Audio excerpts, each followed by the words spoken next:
bird is teaching much better than I could.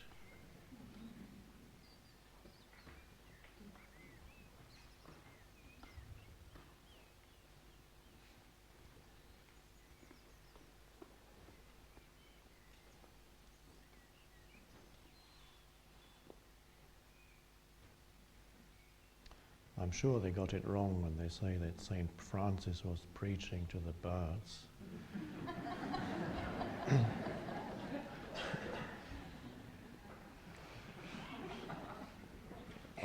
Of course he was listening to the birds.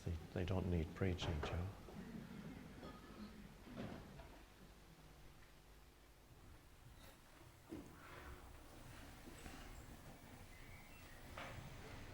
Such a divine sound and such a wonderful, exquisite balance between stillness and sound.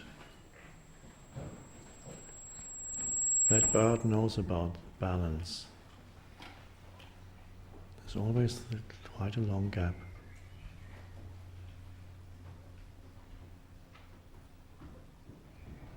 And then the next sound comes out of the stillness, and it's always fresh and new. It's never a repetition of the previous sound with this bird. This is why it's so amazing.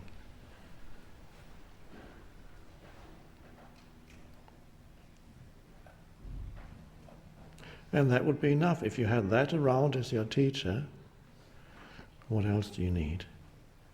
The bird is teaching the balance between form and formless. That's the art of living. To live in both dimensions, sound and stillness, form and formless, things and no-thingness. In this teaching, the dimension of stillness, of the formless, is emphasized because the entire civilization is lost in form, in things, in objects, in thoughts. The entire civilization is lost in that dimension of things. That includes thoughts. And that's why there is a particular emphasis in this teaching on that which is missing. Balance needs to re-establish itself because no civilization can survive without the balance between form and formless.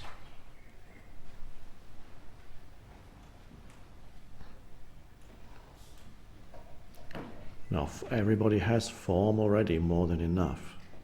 That's why this teaching isn't based on knowledge or new facts, interesting facts, new information.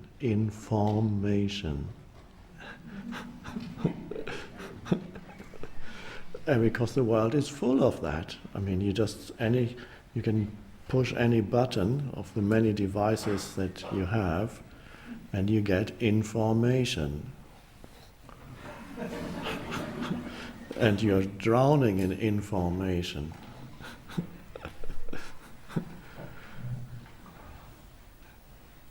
And ultimately you see what is the point of it all? If that's just more of that, is that going to save the world? More information or more things? Are we going to find the fullness of life through more things and greater and bigger shopping malls? Again, form. Or are we going to find ourselves through improving our ability to think and analyze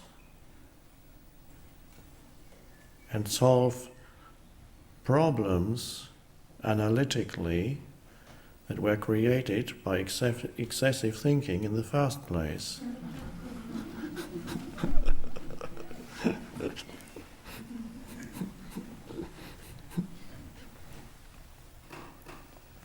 Or as Carl Jung put it, you cannot solve a problem on the same level of consciousness that created the problem.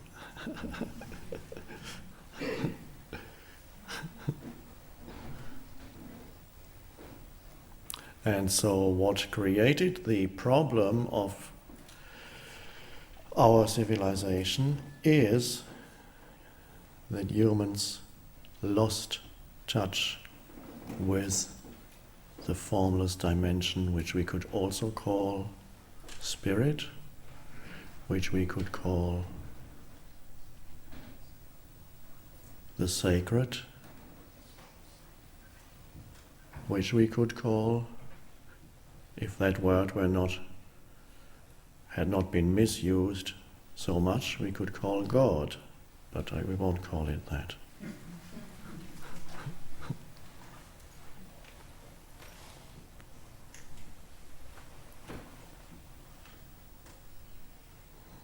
And Jesus said, what does it profit you if you gain the whole world and lose yourself or your soul? That's really, he could already see the tendency where things were going.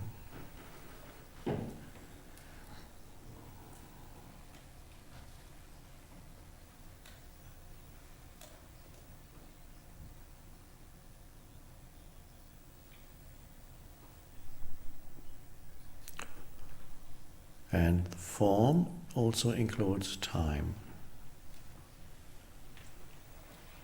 So we cannot deny that time has or seems to be real on the surface of life, because it's everywhere. As far as forms are concerned, time seems to do something to the forms, the life forms. And it's strange, it gradually grinds the forms down, it erodes the forms, it does something to them. Some people have even looked upon time as some dreadful illness that inflicts everybody, and that's one way of looking at it. Everybody is suffering from a lethal disease. The outcome is the end of the form. It's just a question of when. And so you see it, as my father says, who is 87 now, he says, mirrors are not the same quality they used to be.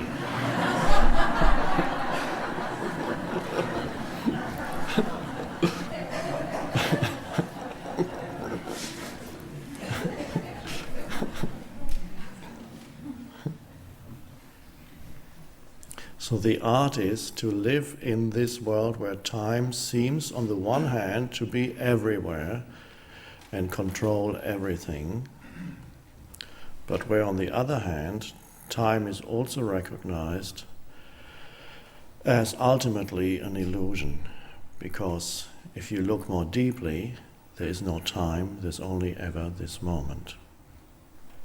And therefore, that is the portal into the formless dimension. It's the narrow gate that Jesus talks about that leads to life.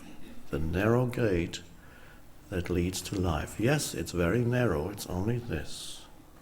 To find it, and Jesus says there are not many who find it, to find it, you need to roll up the scroll of your life on which your story is written, past, future, very unclear, you can't quite figure out what's it all about. And you roll up, people usually live carrying a burden, some more than others, but every carrying the burden of past, me, my history, and how I'm hoping or fearing it's going which way it's going. Hope, fear. So you have this, okay, you're walking with myself, that's the self, the form-based, mind-based, time-based self. And that has a heaviness to it. And the more you carry of time, of past and future, and think about it and talk about it and refer to as your sense of identity, gives you your sense of self, things that happened in the past, and future, hoping to find yourself, we talked about it. And then you're lost in form, because all these are thought forms. Time and form go together. So you need to roll up, you know these old scrolls, you had to roll them, before there were books, you had scrolls, you rolled them, and you can...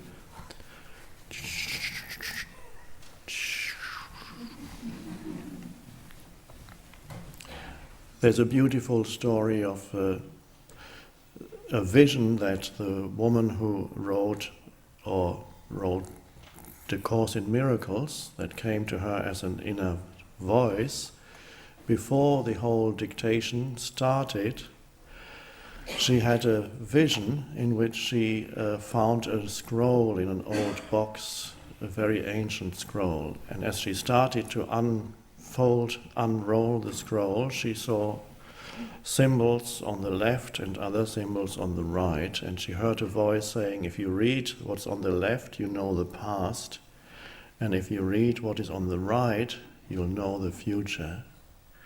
And she looked to the left and the right, and then she rolled it back to the central panel, on which was written, God is. And she said, this is all that I'm interested in. I don't want anything else. That's all I want. God is. And then the same voice that had explained to her that is past and that is future said, congratulations, you made it this time. So her focal point had become the present moment. If her focal point had not become the present moment, the spaciousness that was necessary for the wisdom to come through her out of the formless, it was then given form by her mind, but the spaciousness would not have been there. If she had said, okay, that's interesting, let's see, I'm going to look at the future.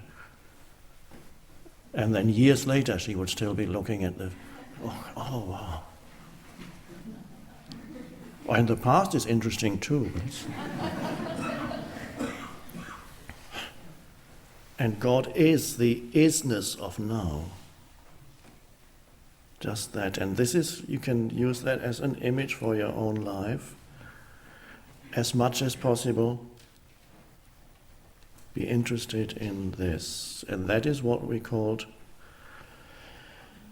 getting out of the stream of the continuity between past and future as often as possible.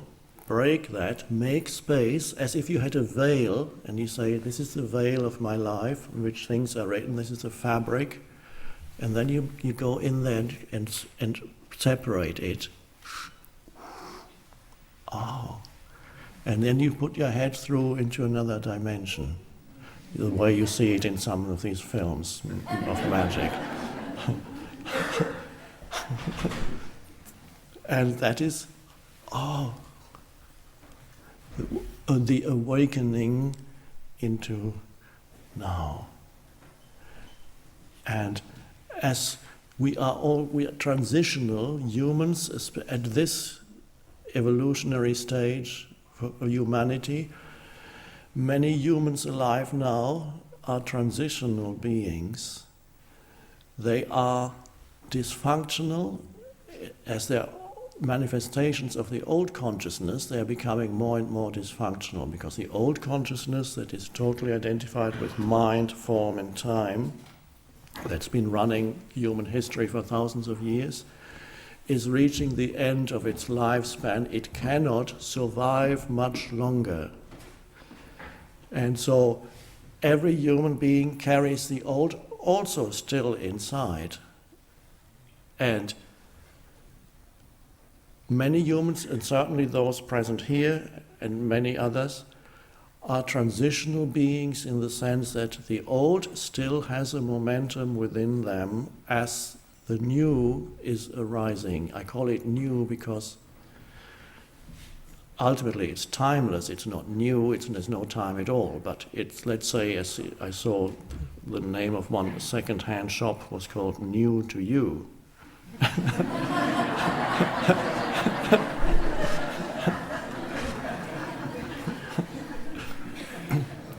So no words can really ever express the exact truth. So you have to be allow for the fact that language is never quite right, and especially is never quite right when you begin to speak of spiritual truth, the formless, because every word is form, and ultimately can only function by expressing, reflecting something in the world of form, and then it becomes difficult when the language is used to express something that is beyond form.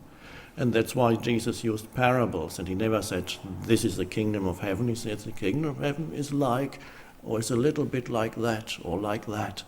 And he gives you little stories. And then the form of the words, as long as you don't get entangled in the words and say, oh, this is how it is. If you allow the words to be pointers, little signposts, then it can work. But if you say, there's the truth, it's not. The truth is not in the word. And especially in spiritual discourse, the truth is that to which the word points. So you have to look beyond the words, especially here. And so we learn to bring the balance into our lives between time and timelessness, between the world of things, handling that, situations, things, objects, and not getting lost in things, in the world of things, in the world of situations, in the world. Not losing yourself in the world. And that world is not only the external world, but also the world that you carry as the mind-made world in the head, because that one creates that one. The human-made world, the so-called external human-made world, and the inner state of consciousness are, of course, one continuum. The outer only reflects the inner. And so on the outer level, for example, we have a civilization that is extraordinarily noisy. If somebody came from some past civilization, even 200 years back, 1,000 years back, and would arrive here in a city or even in a small town, they would say, what is going on? This deafening noise everywhere. And the machines everywhere that make noise. Have I arrived in the hell realm? And if they don't have the noises that are produced by machines, they have to make noise, for the sake of noise. There's some good music, but a lot of so-called music that you hear in restaurants, I don't know if it's the same here in North America, hard to find a restaurant without loud music. You just open the door and put your head in and you go out again.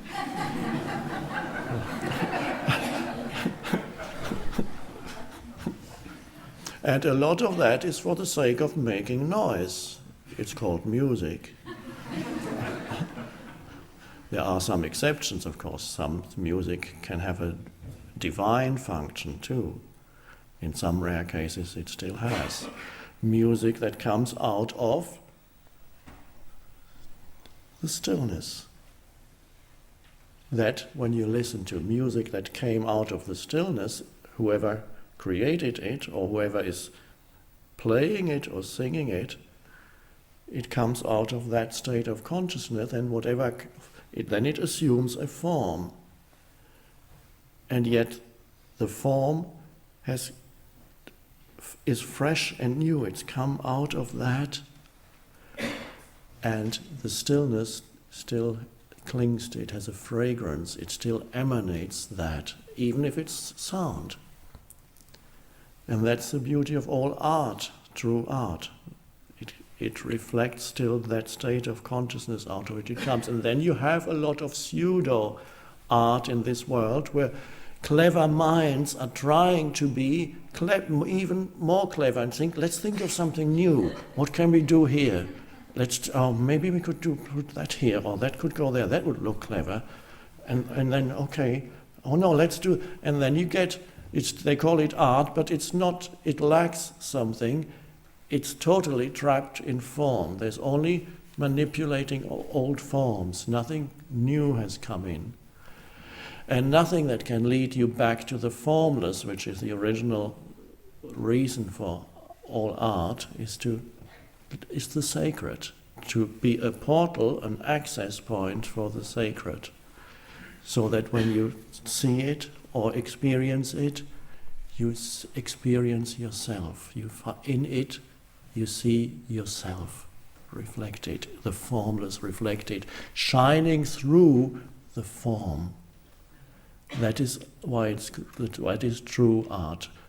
Always there is more than what you see or hear. It's not just what you see or hear. There is more than that. And that shines through the form. And that is what can happen to you.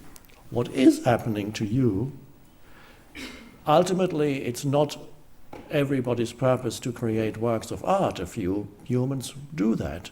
That is their function, partly in this world, but much more importantly, is for you to become that work of art. Your whole life and your very being becomes transparent so that the formless can shine through. And that happens when you are no longer totally identified with the world of form. And that happens when you have access to the realm of stillness within yourself. And then something emanates through the form that is nothing to do with the form. It may emanate only as a silent emanation and not assume any form as such. And so that is sometimes the case with so-called, there have been very few in the past holy people who simply, in India, they've always existed. In any generation in India, there have always been a few holy men or women who never did anything. And that's very rare for the West. They say, well, what did they create? What did they do? And they never did anything. They just sat there. And the West says, what a useless existence. Come on, get a life, get a job.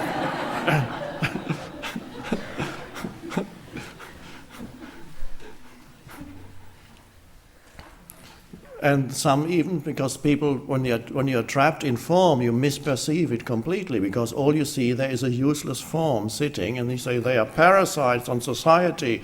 They allow themselves to be fed by other people. They bring them their food. They should work for a living, like myself. And that is when the mind that knows nothing but form looks at the form, it will totally misperceive it.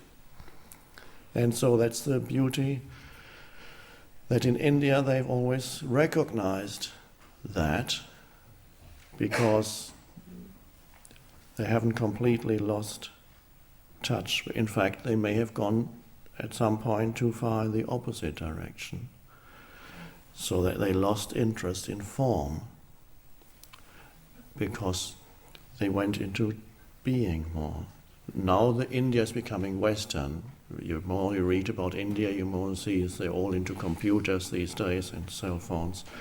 And that's fine too, but the question is, where's finding a balance?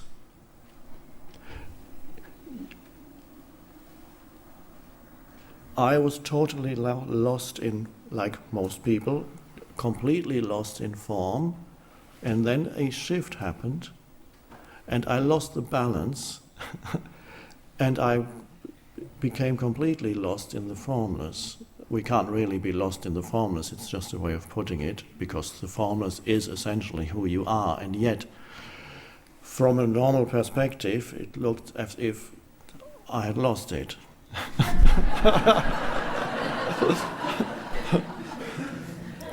Because there was somebody who had this promising career and suddenly just sits around on park benches, not doing anything anymore, just being and tasting continuously the sweetness of being, of simply the beauty, the sweetness of being alive, the joy of simply being. And then looking upon the world and seeing it reflected in all life forms, reflected the joy of being in the trees and the birds, and even in the humans who are running around like mad, and knowing that deep down there's also the very same being. And it's beautiful. And so, from an external perspective, the ability to handle forms was gone, to manipulate the world of form was gone for a while, and then gradually had to re-establish itself so I could do again and of course be at the same time. And that is it is not the destiny of each one of you to move so deeply into being that you're no longer capable of handling the world of form around you. That happens occasionally, but it tends to happen more to those people those few who experience a dramatic shift from one to the other.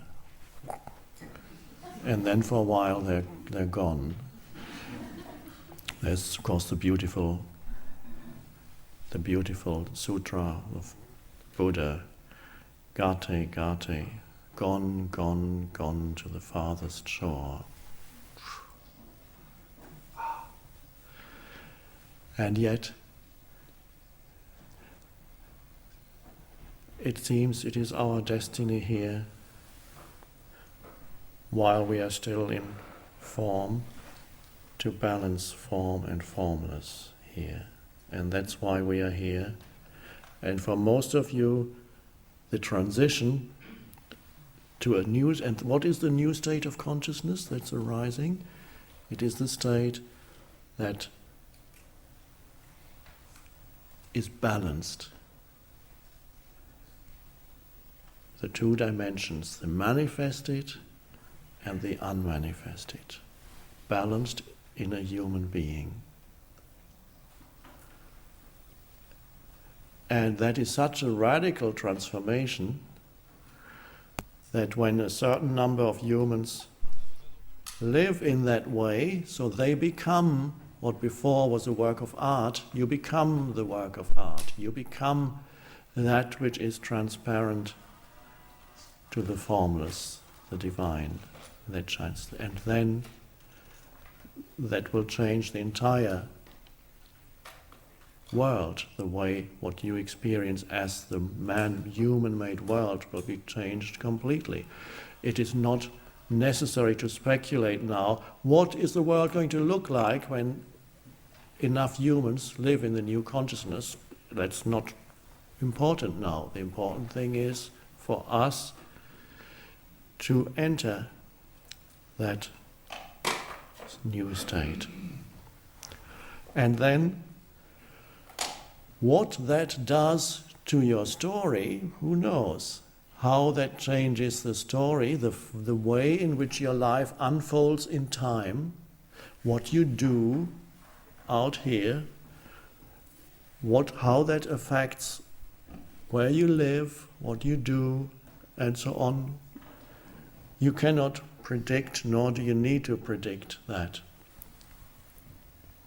Are you going to become a great artist? Are you going to win Wimbledon? And of course, bear in mind that great artists and the tennis players, they are not enlightened masters. They have access to that which is greater than the limited human mind in the small field of their activity. And most of them, when they go back into normal life, away from where they have mastery, they are just as mad as everybody else. And sometimes even more mad. Because sometimes the mind-made entity gets in there and looks at what they did and it says, I did that. That was me. The greatest illusion. And then, of course, it feels very special. The ego then derives it identifies with whatever came out of the state of no ego and says, I did that. And then begins to believe what other people are saying about you and that you are the greatest.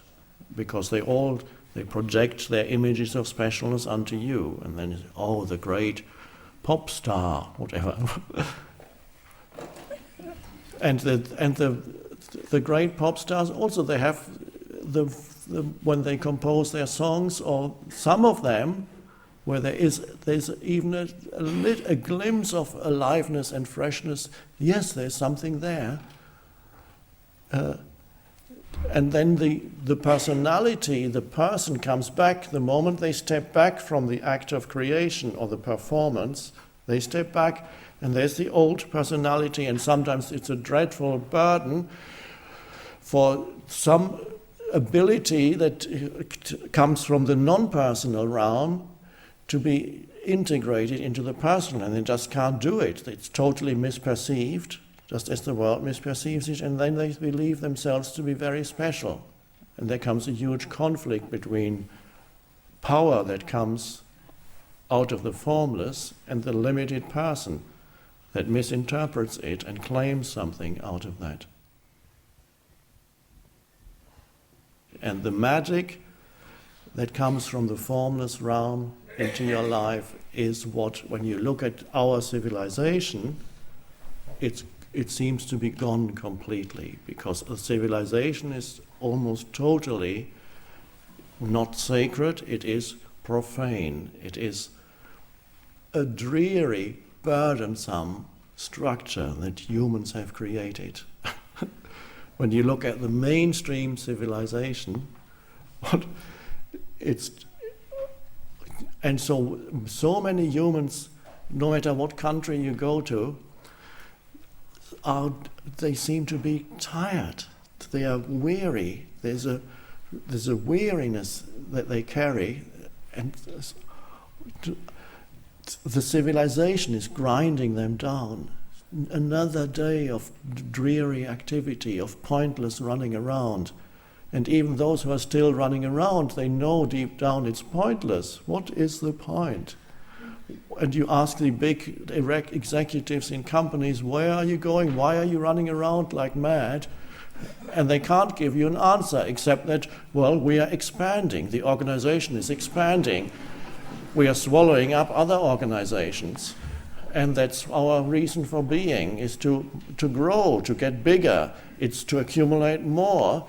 And so it's all, this is why we are, and it's totally meaningless activity.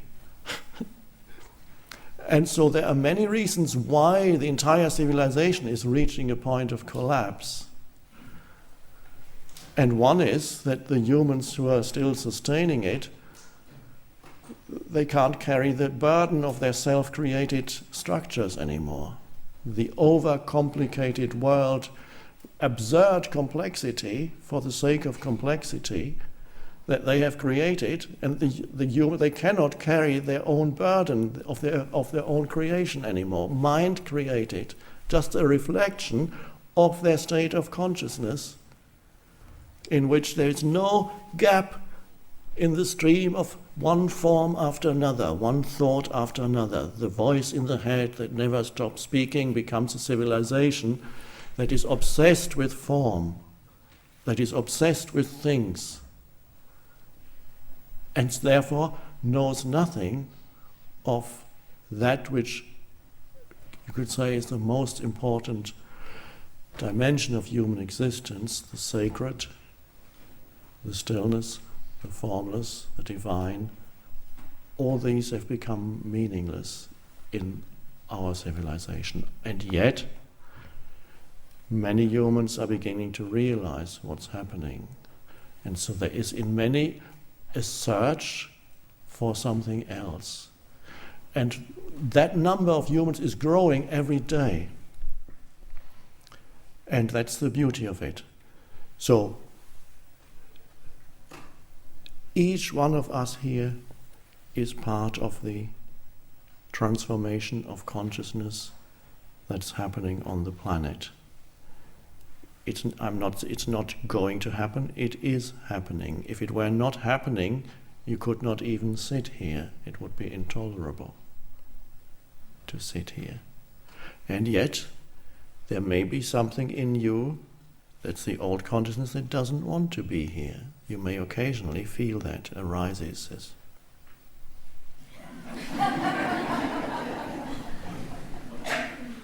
There's something that doesn't even understand what is being said, that hears only the sound of the words, and says, it can't go to where the words point, so you get stuck with the form, the sound, stuck with the thought, and says, presence, stillness. Well, you haven't actually explained what you mean by stillness. So this is a good example where the word is only the pointer, and then you have to jump off the word. Stillness points to stillness. It's not something to be believed in. And the stillness, of course, is already in you. It is not something that we need to create here. We need to bring about by doing the right things, and then eventually we'll become still. Follow a certain course of a recipe. If you do A, B, C, and D, you will finally become still. That's very seductive. But you have given yourself something to do before you can be still, which means before you can find yourself and be yourself. That is the problem of every method, every spiritual method. Not that I will outright condemn all methods, but the danger with any method is that it gives you time. It says, okay, you will arrive and find yourself. Why not find yourself already? Why create something between yourself and yourself?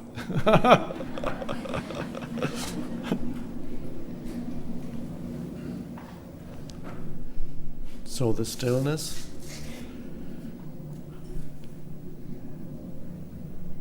that is already at this moment in you fully. The stillness out of which the thoughts come. Every thought comes out and then goes back in.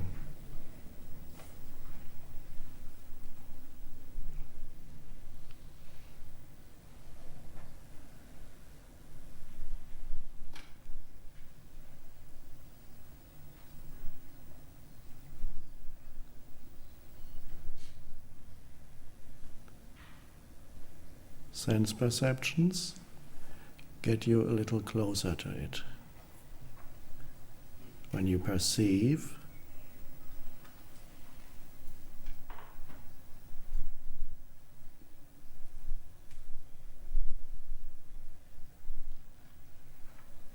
and do not label it, whatever you perceive, you just let it be. Then there is the perception, the form,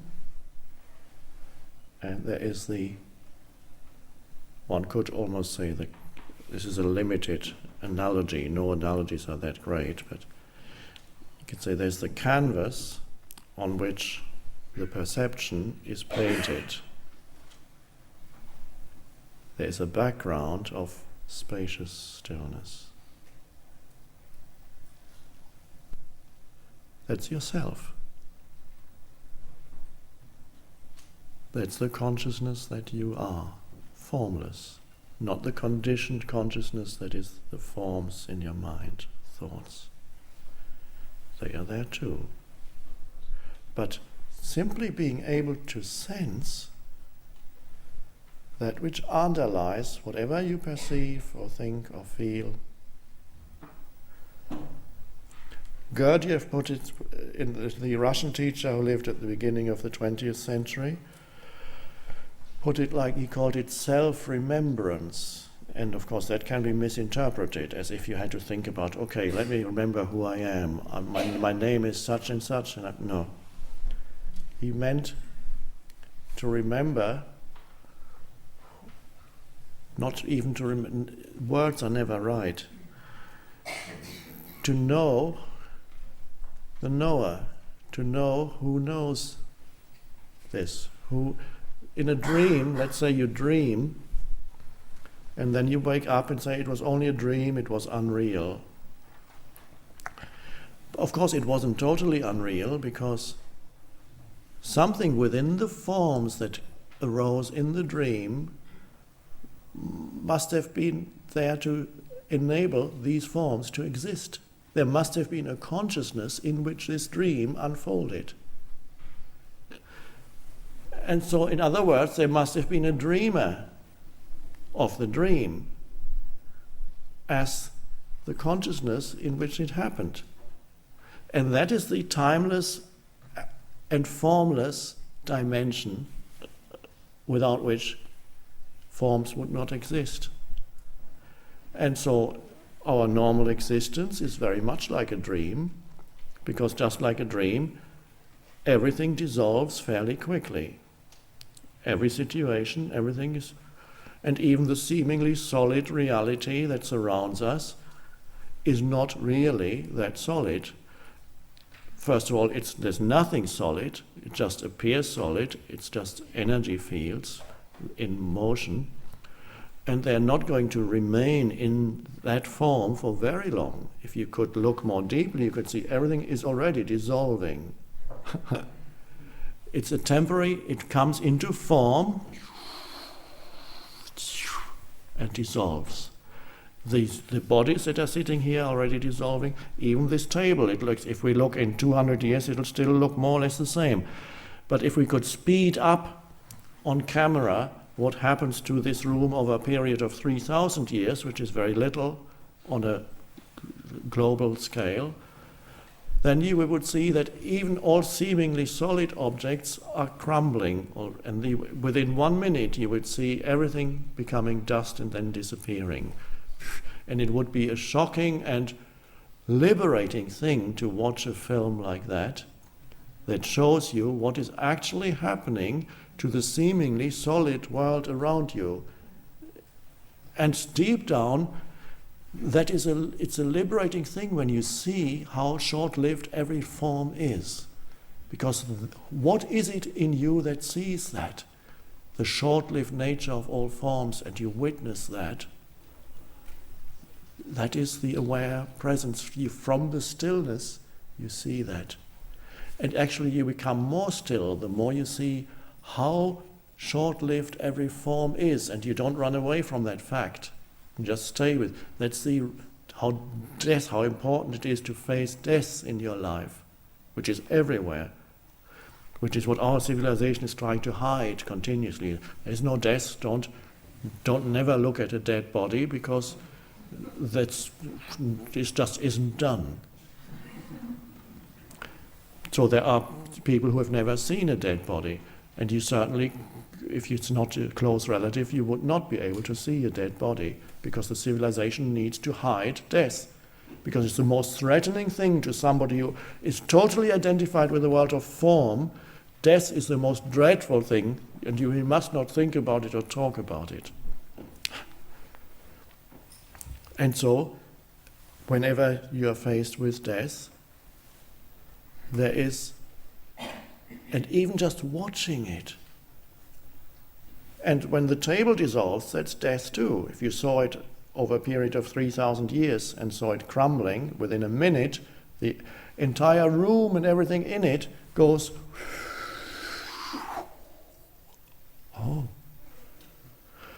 Or you would see a human being being born.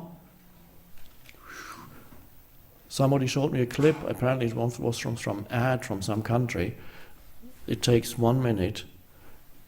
A baby is coming out of the womb and shoots out like a cannonball into the sky and screams all the time. But as the baby travels up into the sky, it already begins to grow and grows and goes higher and higher and finally reaches full maturity and then starts going downhill, is still screaming. and the closer, and then becoming an old man as he approaches the ground, hair is falling out, and finally the last scream, and he lands in the grave. and it says underneath, life is short. Now, whether the people who made that film knew that they were making a spiritual film, I don't know. I think they were selling beer or something like that.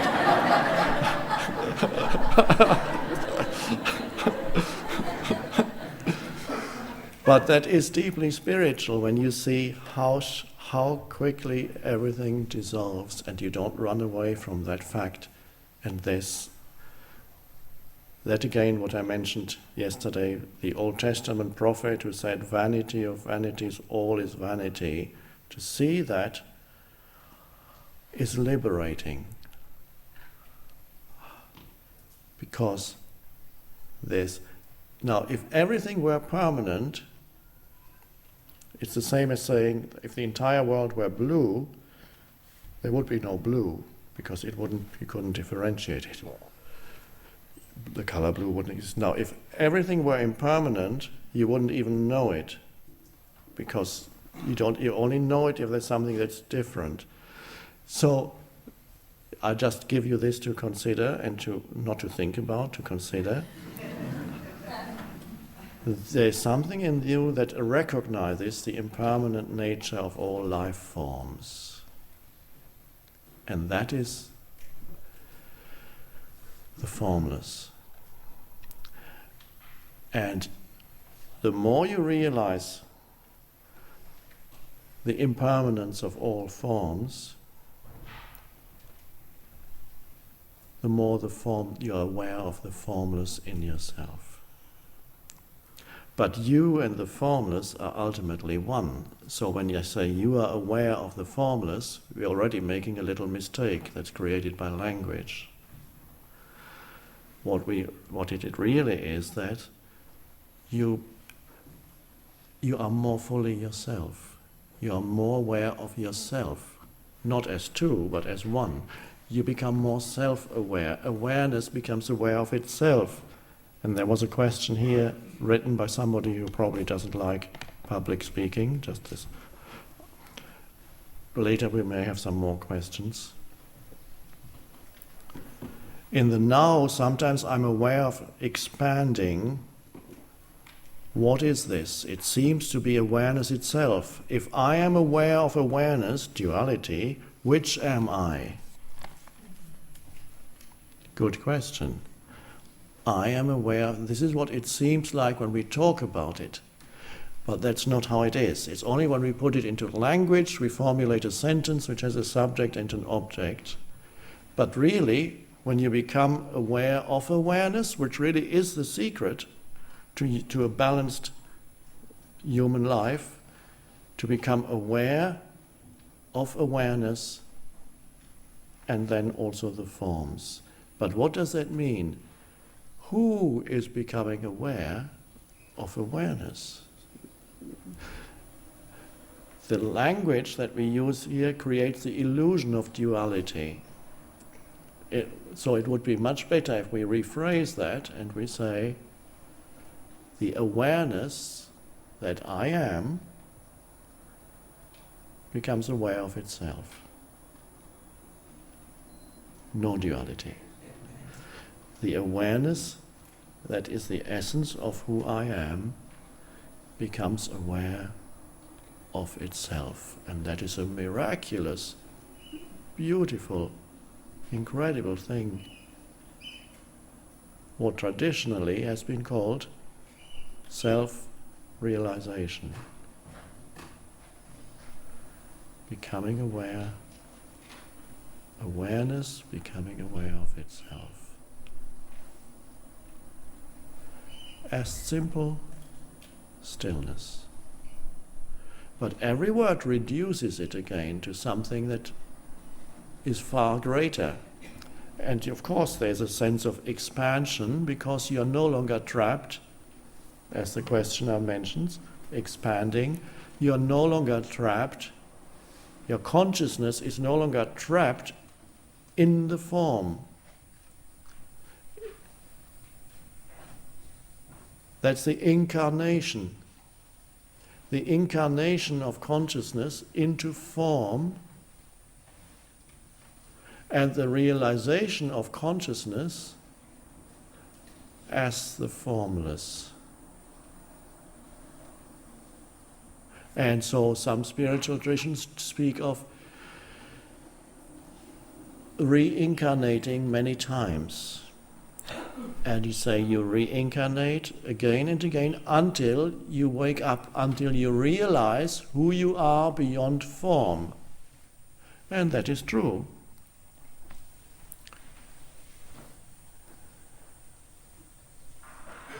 You are born again and again, but I want to make it not as something that I want you to believe in, but to make it true in your experience. And to make it true in your experience, all you need to look at is today. How you reincarnate today. Now, how does that happen? How do I reincarnate today? I thought it just happens once in a lifetime.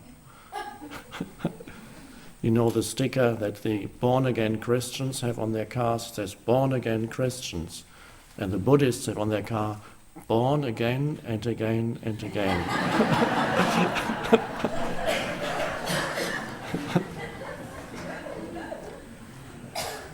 How do you reincarnate today? And how many times do you reincarnate today? Every time you lose yourself in a thought or an emotion or something that happens out there, which also, of course, you experience as thought and emotion. Let's say you lose yourself in a situation that says, this is important, you must deal with this. Okay, what's going on here? Let's deal with it. And then you lose yourself in the reactive pattern and in the mental interpretation. Oh, this is awful, we must do something about it, let's do. Or, whatever it is, you identify with a form. Every thought that arises in your mind that grips you completely, there's a sense of self in it. It's unconscious, of course. Your sense of self means your sense of identity gets mixed up with the form of that thought or the emotion. And so you're completely incarnated in the form that arises in your life. And so humans go through life not knowing, not realizing that every day they reincarnate many times, and they lose themselves continuously in forms. They react to the forms around them, and they're totally in the reaction. There is not an awareness in the background of, okay, this is what's going on. So there's no space, there's only form. There's no stillness, there's only noise. And that means being compulsively reincarnating every day, many times. And even while you sit alone in your room and you start thinking about,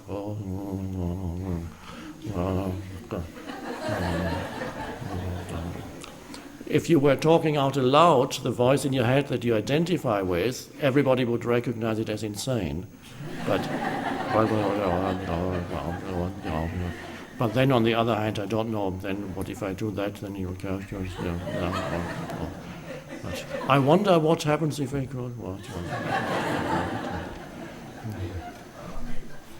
oh, that would be dreadful if that happened. I just hope that the...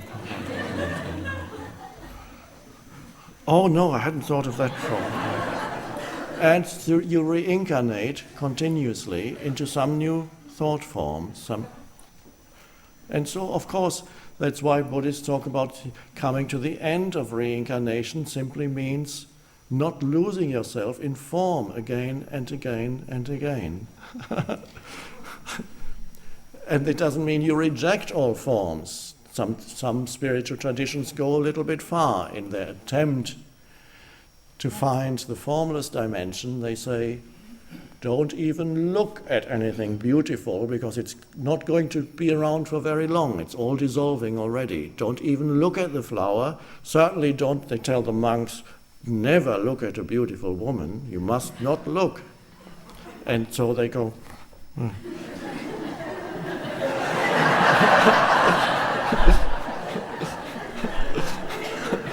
Because you would reincarnate in many ways. You lose yourself in the attraction, and that's dangerous. So a monk he can't hand a woman something because it's dangerous. He puts it on the table and then she picks it up, because otherwise there could be some indirect contact. Now, the idea behind it may be a good one, that you mustn't lose yourself in form. And yet, to reject the world of form is perhaps, again, losing balance again in the other direction. Say, okay, all beauty is dust, because whatever I look upon is already dissolving. The flower that looks beautiful today, tomorrow will be gone with it. And so, in some traditions, the entire world of form is rejected completely. Now, occasionally, that seems to work. Mostly it doesn't. But here and there, some people realize this even within that tradition, but that probably doesn't have anything to do with the tradition. They would have realized even if they were sitting in an office. They were ready. So, it is always problematic if that which is a natural process of disidentification is forced into an artificially created structure. It may work. It works if there is a human being there who embodies the two dimensions, who embodies the awakened state. Then it can work. In many cases, there is no human being, there's only the tradition. And then, usually, it doesn't get you there. So, the form...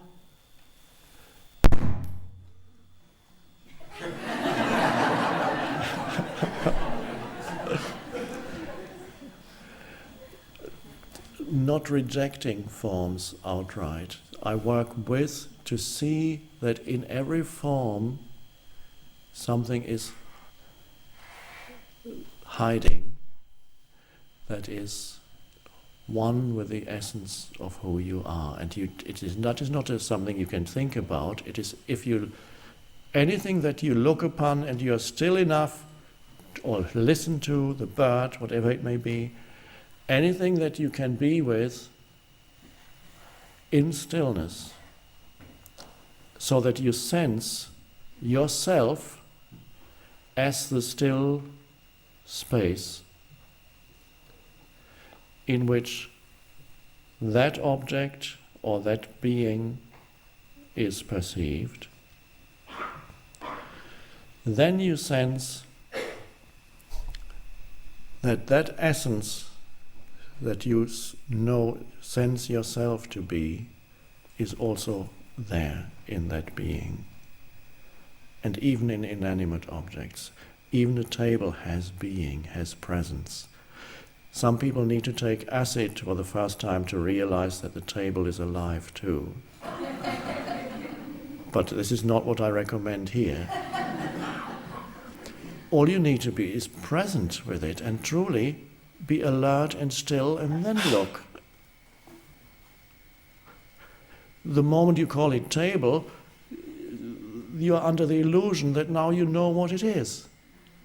You don't know at all. It is a mystery. It remains totally unknown and mysterious. Just because you put a label on it doesn't mean now you know. You just have a thought in your head or a sound comes out of your mouth and you say that's what it is.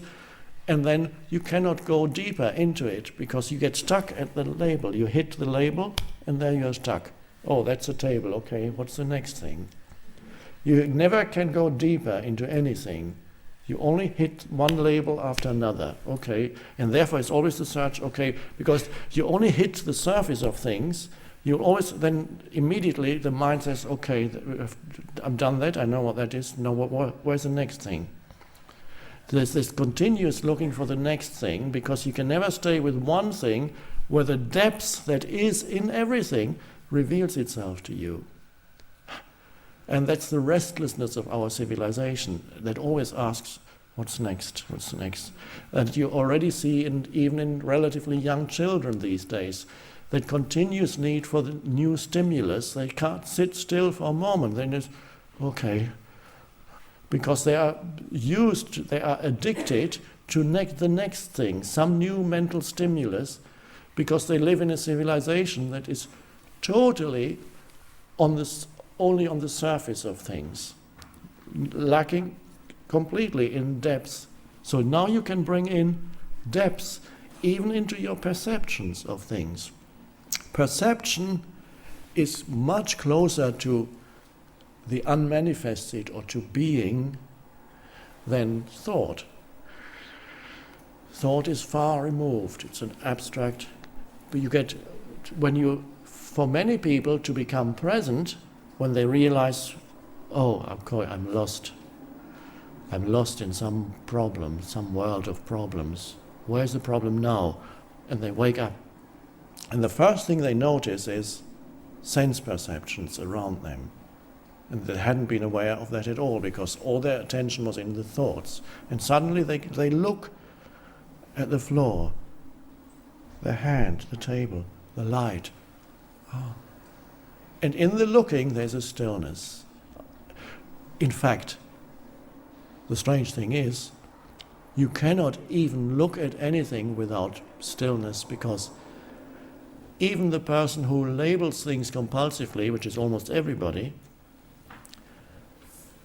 there's always a moment when they first, let's just talk for a moment about the visual sense, but it includes all sense perceptions.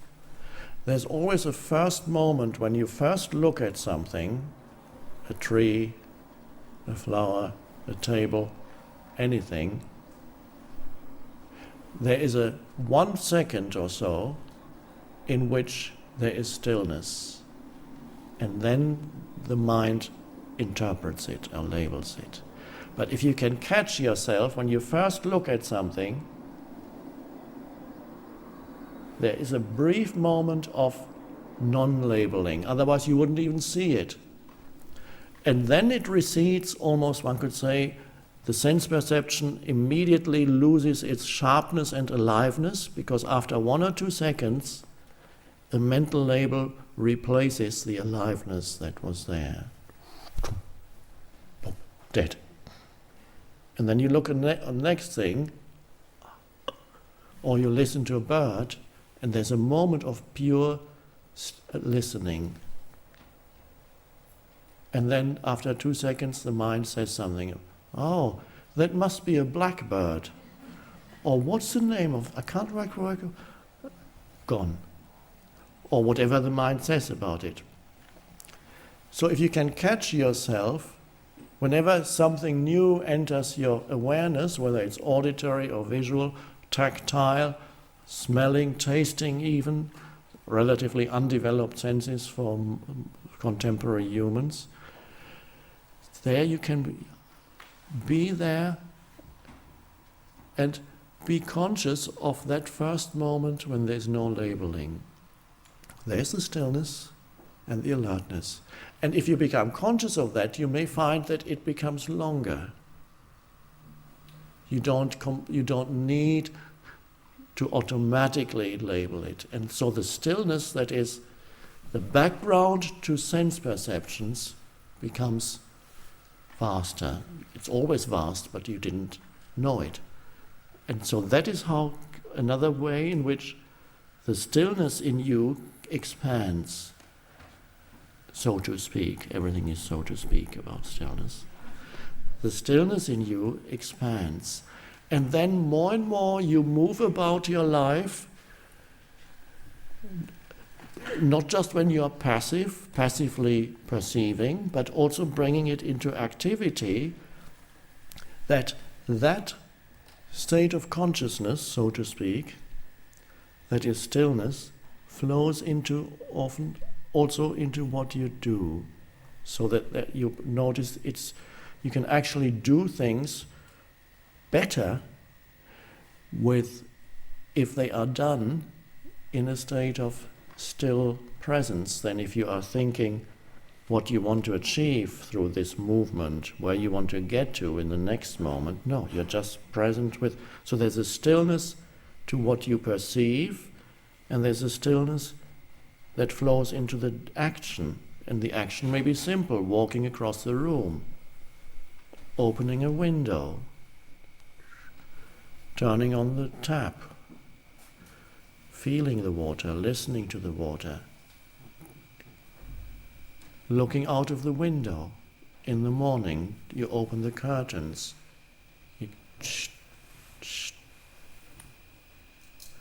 And why? It's simply a deep-seated habit to immediately call this day something and say, oh no, not another grey day.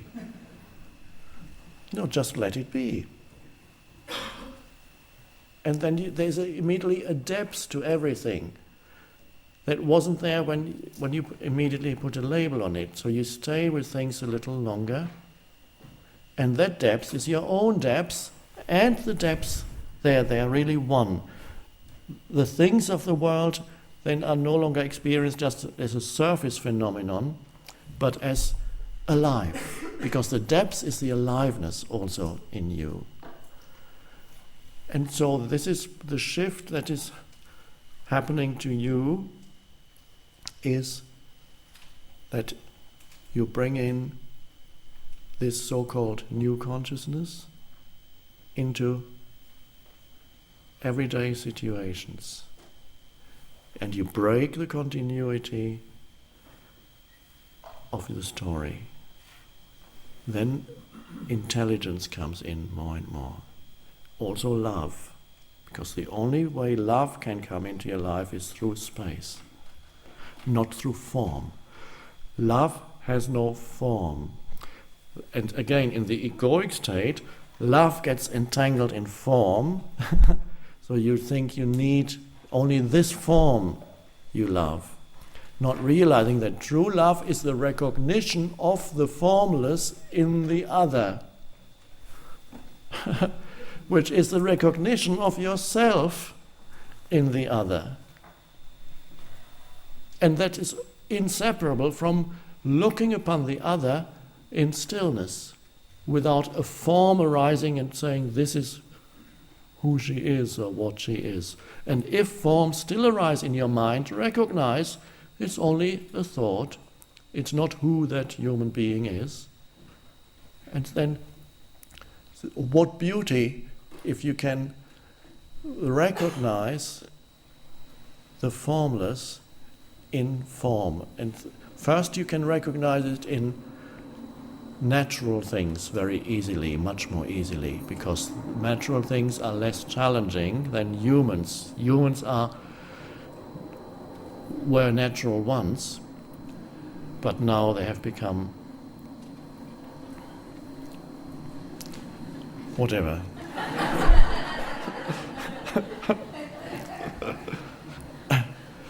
The world of nature you approach first of all and relate through stillness and presence more and more. And then gradually you bring it into human relationships. easy with humans you meet for the first time. Let them be. And as you're listening, vital to be able to listen to another human. It doesn't mean that the words, all your attention is on the words when you listen. We're only listening almost as an analogy. There is a field of attention, of still attention that flows out towards that human being. One could say, you give him or her space. And then that person may be speaking, words arise in the space, but you are there as the spaciousness that allows the words to come. You are there as a field of aware presence.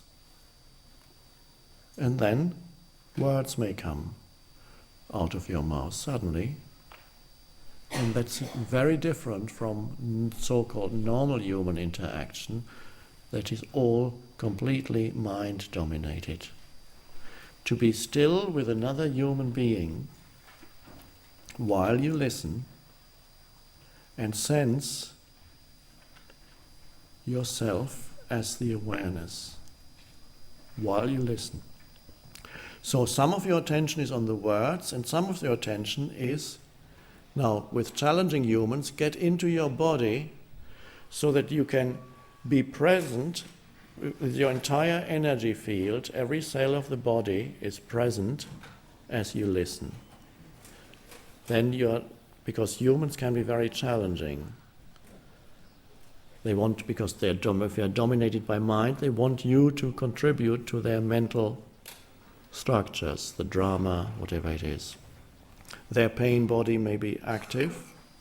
Everybody here probably knows about pain body, which is another way of identifying with form. The old emotion that arises, slight trigger triggers pain body, a pain body episode.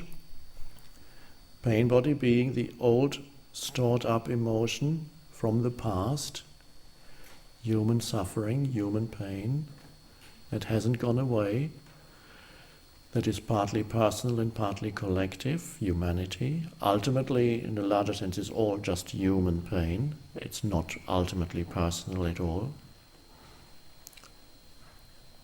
And that is a little entity, energetic entity that lives in you, sometimes dormant and sometimes active. And sometimes half dormant, half asleep, with one eye open, waiting for an opportunity, just for a trigger, so that it can come up. And the trigger could be a remark your partner makes. Are you accusing me of being... What? No, I didn't say that. Yes, you did. And then we start.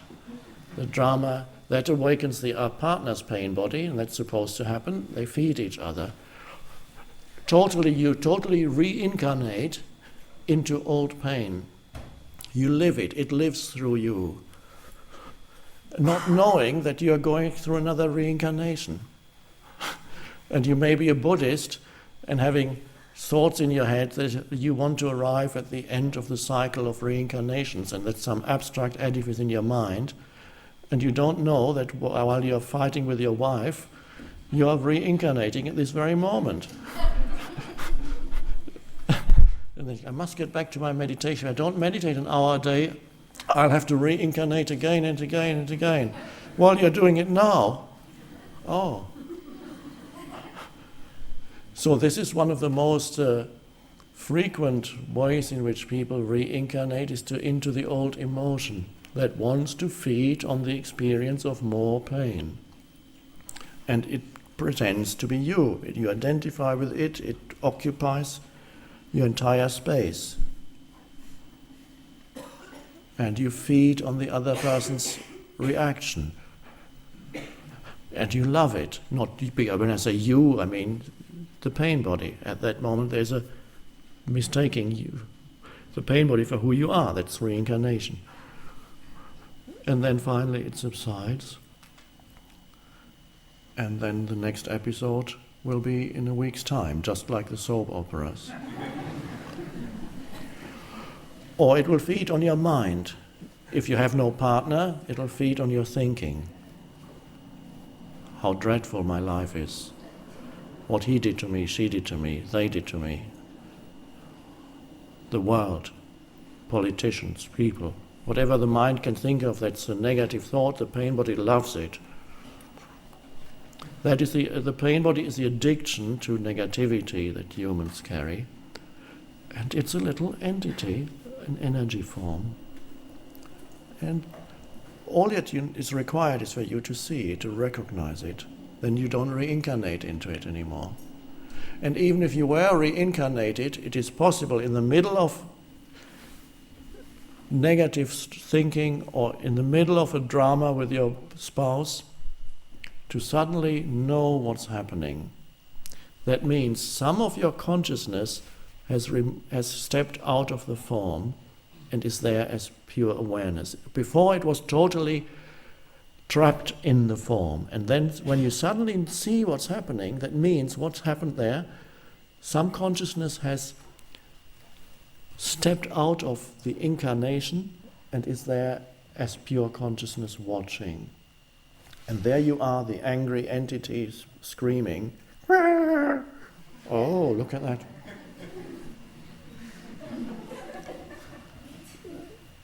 And then it can't go on for that much longer, because when there's awareness there, presence, which is simply the still watcher, then it can't very well renew itself much longer, because it needs your unawareness, it needs your complete identification with it to really renew itself. So then it quickly subsides, it goes,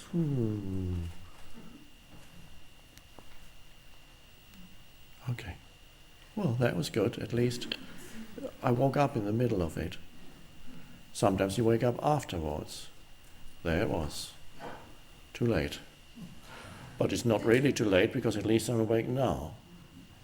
Next time maybe I can catch it a little earlier. And then next time it comes, oh, there it is. And you can sometimes see how a little event can be used as an excuse by the pain body. Just a tiny thing going wrong. Somebody slams the door in your face. And there's a reaction far greater than the relatively insignificant event. And that's because the pain body was waiting for something.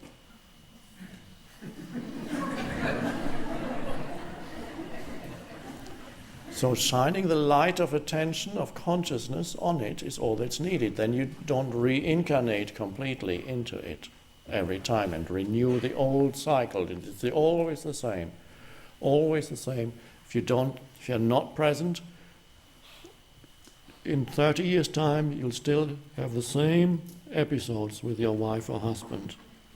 Or it may be a new wife and a new husband, but it'll be the same. And the strange thing is, you look for somebody, saying you get a divorce finally. I can't live with this pain body anymore. I mean the one that I live with. You still have your own. And so you get divorced and say, okay, now my next husband or wife, I'm going to choose somebody who doesn't have a pain body, who is conscious. And then you meet somebody who looks conscious. They've done spiritual work for 25 years. And then you start living together, and within about 4 weeks you will encounter an aspect to that person that wasn't supposed to be there.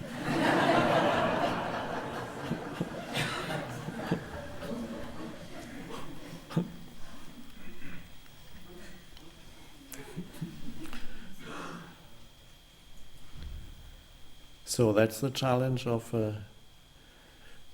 the pain body. Whether you are in a relationship or not, it'll be there. Relationships are a good opportunity because that's the favorite playground of pain body renewal.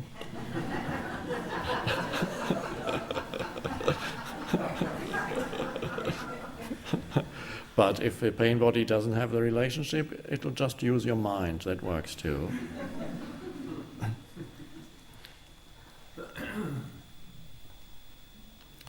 So watch for that, because there's a momentum there that's very strong, because there's such a huge amount of human pain, collective human pain on this planet, built up over many, many thousands of years. And really, all that your pain body is, or that looks personal, it's really human pain. Although something in your so-called personal life may have added to it, but really it is basically impersonal. Just as the movement of thought is basically impersonal. The emotions are human emotions. The thoughts are all thoughts that are being thought by the collective human mind. And people think that's me. But it is impersonal. It's just when you identify it, it gives the illusion of being personal, of being a person there. You are being thought by the collective mind. And so, well, where is the personal then? Well, the strange thing is that stillness isn't personal either. Presence, stillness, is not personal. And yet it is essentially the beingness that you are. But it's not personal. Personal means a little thing that there's me and the others. So ultimately there's nothing personal, neither the unconsciousness that identifies with forms, nor when the consciousness arises is not personal either. And yet the essence of who you are, the I am, that is nothing to do with person. But it gets mixed up with the personal, the forms that the person identifies with, that make up the person. As you know, person is the word comes from Latin. It means persona, the mask that you wear, and that these are the roles that you play when you interact with other humans, as long as you're identified with mind and emotion. You play the roles that are personal. You play the script in your mind, the conditioning of your mind, again and again and again, born again and again and again, until you've had enough. And then you're fed up with the suffering that entails.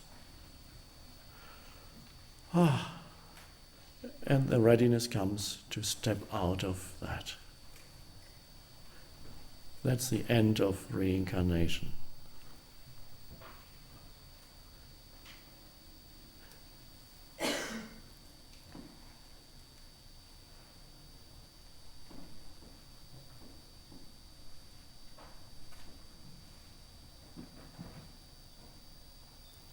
Before we have a few questions, there may not be any questions left.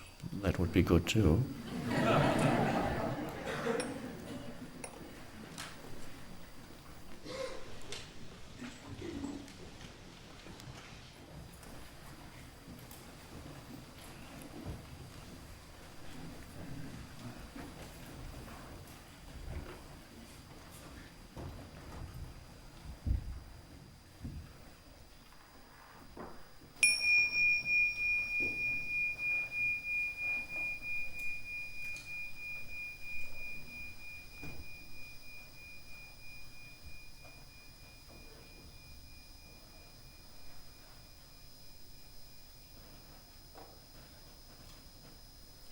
Can you listen to the sound of the bell at the same time as you're aware of the awareness that is listening?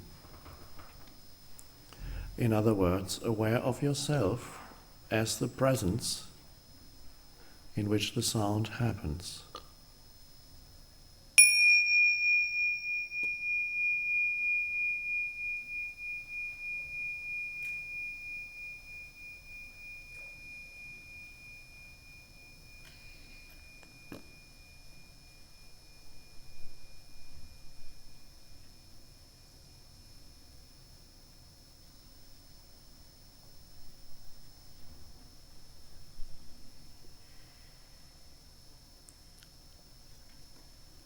And then all that's left is spaciousness, presence.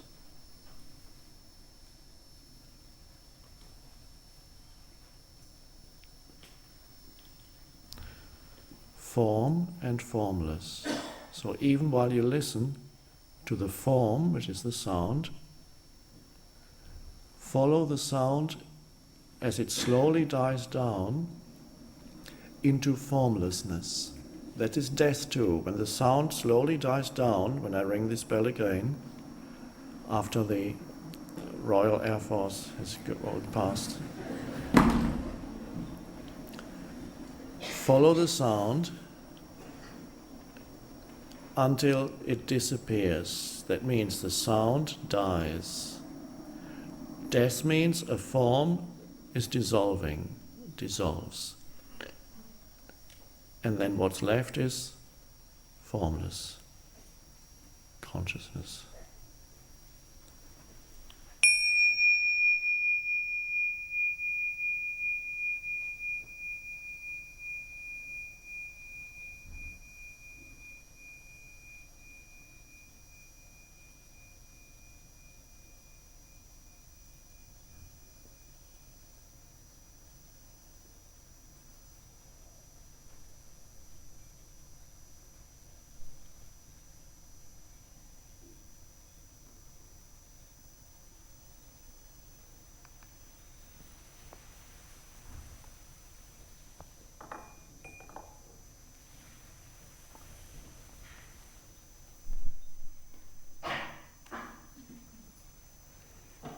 You can do the same with your breath.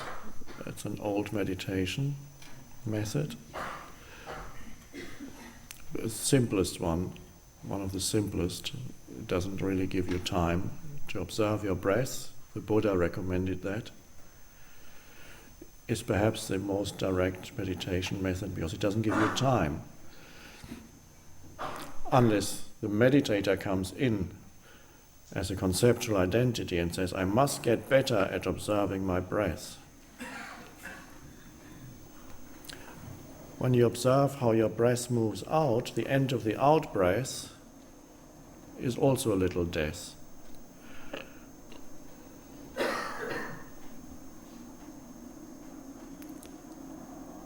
And there's a moment of stillness.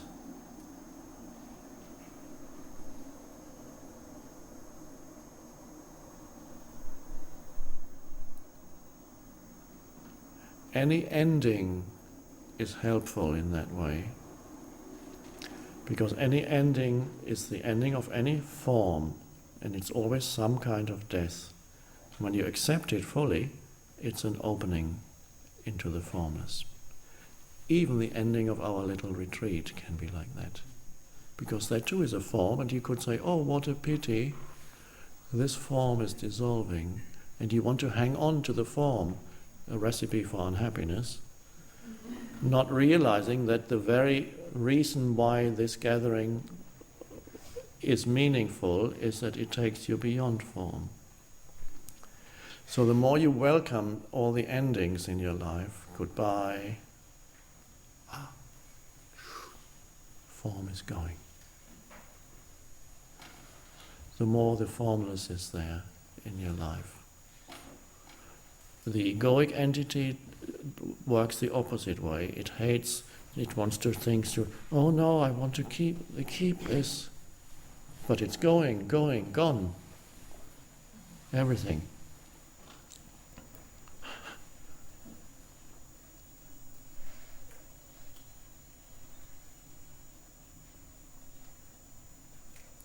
If you're old enough that you can see the death of this physical form approaching, That can be very beautiful too, to feel, to accept that, but not as a thought, thinking, oh, I'm going to die soon.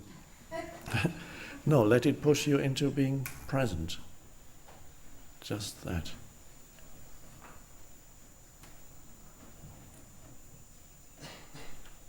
If any questions arise, please ask one person there. I think the microphone will travel to you.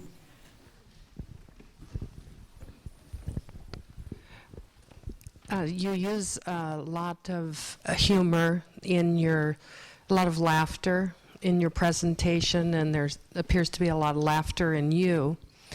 I have this sense that once the humorous thing is said and the laughter begins, that too is a porthole into presence. Can you speak about that?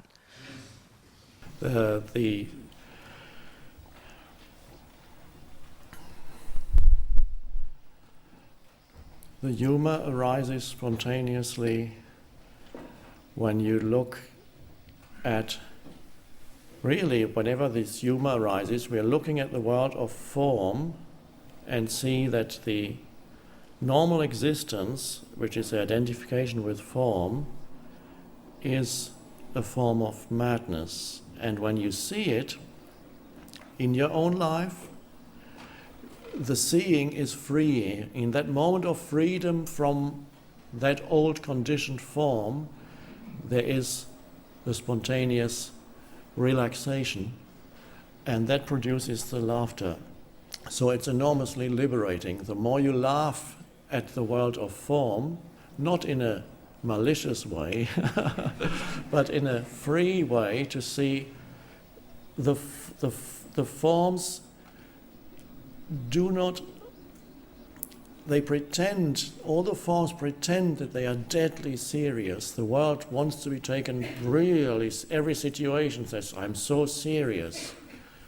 And if you have no inner spaciousness, then indeed every situation is dreadfully serious.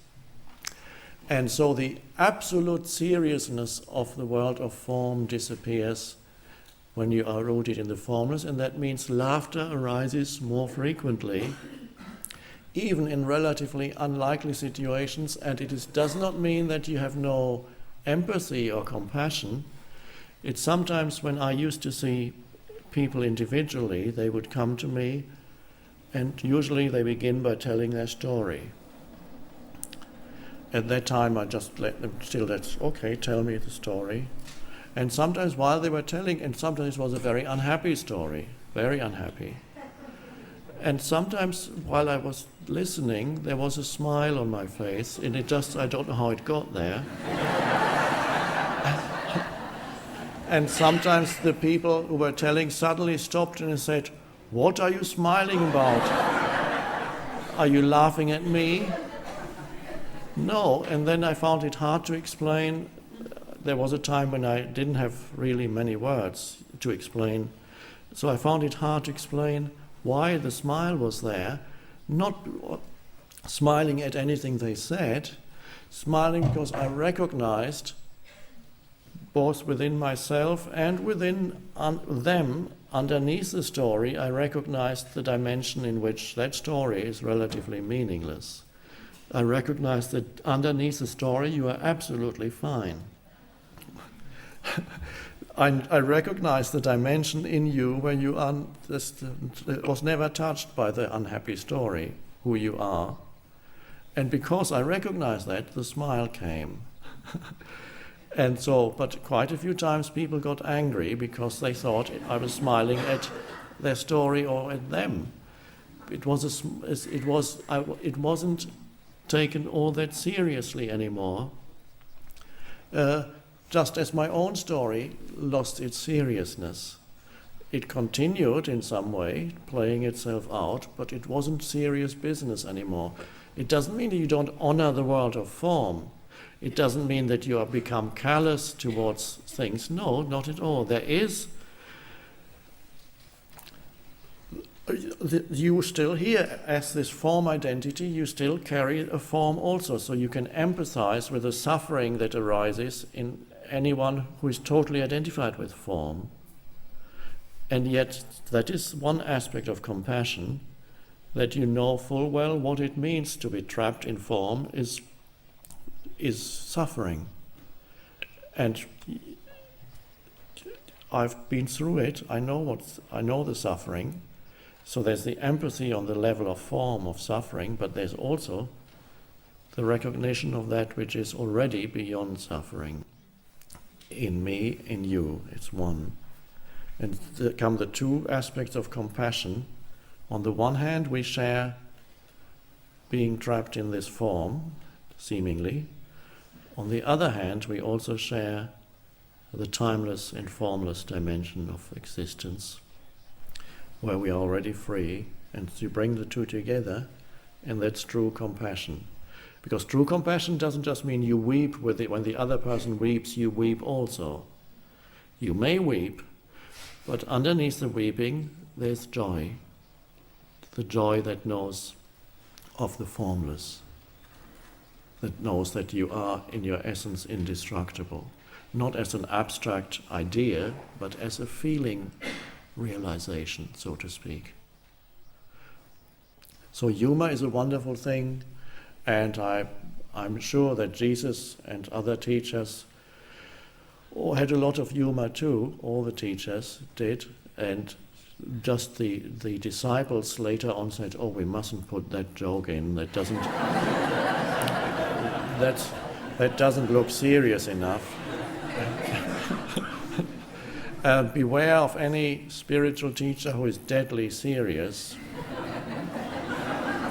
because even the Zen masters who look dreadfully serious, they only look like that. There's an enormous amount of humor inside them that's hidden in all the Zen stories and the way they deal with people. So they just look like that. But if you look into their eyes, or if you see a drawing done by a great artist of a Zen master, you see underneath their so perhaps frightening demeanor, there is a softness also, and there's a gentle smile hidden somewhere there. And then, of course, you have the beautiful image. Traditionally, all Buddha images have a slight smile. This is the Buddha smile, a very slight hint of a smile that comes with knowing yourself, knowing the essence of being. And then you have the images influenced by Taoism in China of the fat Buddha. They're wonderful. There's this man with a huge belly, toothless in many cases, or just one tooth left, and his belly is huge, and he's continuously laughing. And many people have that at home in China and nowadays in the West also, and it's wonderful to see whenever you think you have a problem, just look at him and he go. And he's laughing not at you, he's laughing not because he despises the world or is callous towards human suffering, he's laughing because he's rooted within in the formless. And so it's a wonderful image. You can also practice a laughing meditation. That's I haven't done that yet. That frees up a lot of rigid structures inside. But here the laughing happens spontaneously, and it's wonderful. Okay, one there, and then we go there. Okay. Oh. Thank you. Can a fool realize his enlightenment? Thank you. Can a form realize... A fool. A fool? Silly person. Oh, thank you. Wonderful question. There are some wonderful images. Fool is a very ancient mythological figure. The tarot card of the fool and so on. Now, by fool, let's say we mean someone whose mental capacities are undeveloped. I would say somebody who is not trapped in the usual structures of compulsive thinking, not because he or she has transcended compulsive thinking, but has not arrived at compulsive thinking. And in that sense, that human being is already enlightened because he has not, it's not the enlightenment that we are addressing here, but that state of not yet being trapped in thought has many similarities with the enlightened state. One could say he doesn't need enlightenment, because in his own way he already is enlightened. In modern contemporary mythology, which is films, there's a beautiful example of that in the figure of Forrest Gump, the film. Somebody whose mental capacities are undeveloped, but who lives in many ways just like an enlightened person would live. First of all, he doesn't have an ego. Everything he needs naturally comes to him. His life unfolds naturally, he doesn't struggle for anything. Everything comes at the right moment. And he even does great things, but never says, I did that, because the I hasn't arisen yet. He has to go to Vietnam, and even there wherever he goes, he is a force for good. Even when he has to go to the war in Vietnam, he saves many people, and he's a great hero. And he doesn't look at himself as a great hero because he doesn't have a mental image of myself having done that. He just explains, that's what happened. I did that, and so what? And so, in many ways, he is already enlightened, and you can say he doesn't need enlightenment because he is already there. For us, we can't go back there. He doesn't really need to go through thinking. He's fine. It seems to be the destiny of some humans to be connected, and there may be a few remaining civilizations, remnants of ancient civilizations, where humans live in oneness with nature and oneness with each other, and they don't need the Buddha. They already, just as an animal, there are some dogs or cats that I sometimes meet. In some cases they have suffered a lot, or they are very old, and they reached the enlightenment of the dog or cat being. The old cat who cannot be bothered anymore with catching birds, because the cat knows it's pointless anyway, they're too old, and so they go around and they're just completely there. And the old dog, there are beings who seem to have completely fulfilled the purpose of their existence in that form, and have found the connectedness with the formless within. The form has fulfilled its purpose, and the connectedness is there. It is not our destiny to return. We have been or are, or most of us halfway, stuck in the human mind.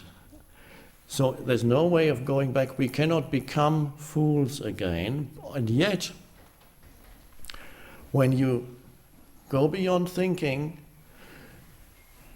from the point of view of mind, it often appears that you no longer know anything. So in that way, we also become fools from the point of view of conceptual thought.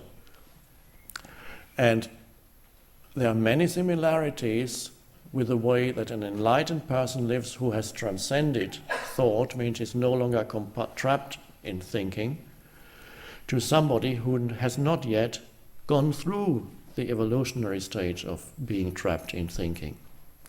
Didn't have to, for some reason, consciousness flowered there, through that form, and that's beautiful. For us it's transcending thought and then becoming a fool again, yes, one could say, and yet we don't become Forrest Gump. There is a knowing that comes when you have transcended thought, there is an awareness that wasn't there before in the natural state. It's a regaining of the natural state, but the regaining of the natural state that also all ancient civilizations speak of, the myth of the golden age that exists in India, in almost every civilization. You have the myth that there was a time when humans lived in peace and happily. The world was a kind of paradise. You have the same myth expressed in the beginning of the beginning of the Bible. So there's an ancient truth there. There's a natural state that humans lost. Those humans who didn't lose it they are fine. But it is the destiny, the evolutionary destiny of consciousness is for humans to lose it and then to regain it. And that's where we are. And so, in some ways, you will look to humans who are still trapped in thinking when you live aligned to the present moment, don't compulsively label things, are no longer a walking story. You become quite simple. The need to be special falls away. You become very ordinary, because you don't need to project a sense of specialness anymore and attempt to find your identity in there, because you are in touch with the preciousness that is the essence of you are. So you don't need to seek a specialness in form anymore. So what a freedom that comes to us now of not needing to be special anymore to get some sense of who you are, to become ordinary. You have that beautifully expressed in the Taoist sages. The whole Tao Te Ching, the Chinese Book of Wisdom, is all an expression of ordinariness, to be ordinary, not to project yourself and needing to be someone, but happy to be no one. And that looks quite foolish from the point of view of our civilization. And people may look upon you as nobody, and that's wonderful. The only regret, it's not really regret, I have about the power of now that became so well known, and with it the being that gave it birth, no more, just is the projection of specialness, whereas there was such beauty in being totally ordinary, and nobody doubted that I was ordinary.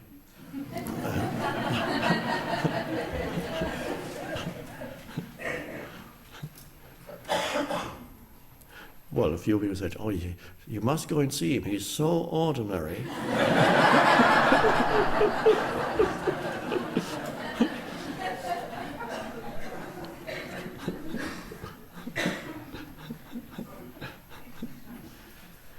Just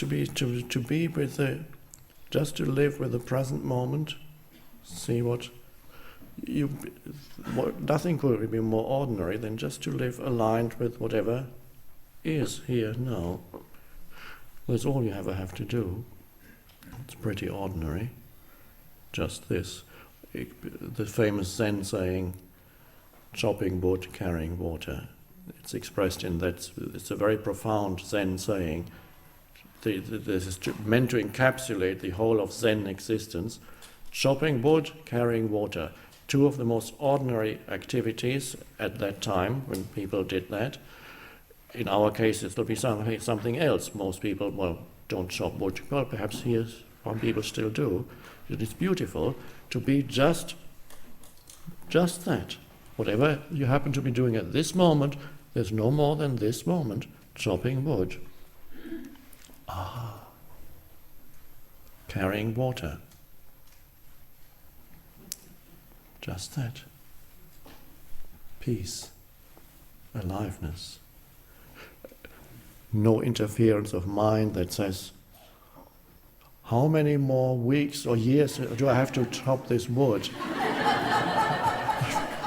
If I don't do something now, I'll still be stuck here in 10 years' time chopping wood.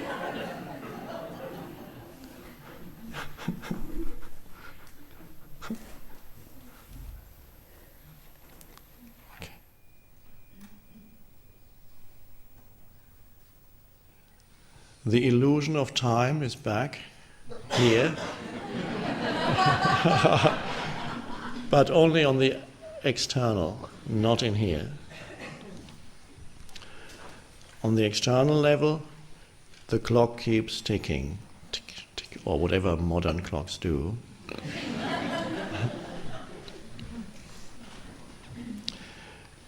This is not the end, there is no end, but this is not the end even on the level of form.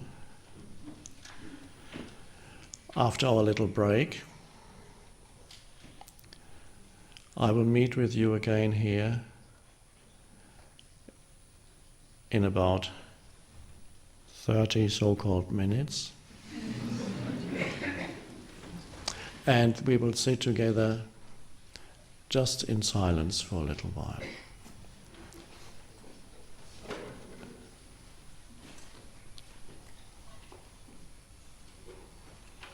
Unless something else happens. Thank you.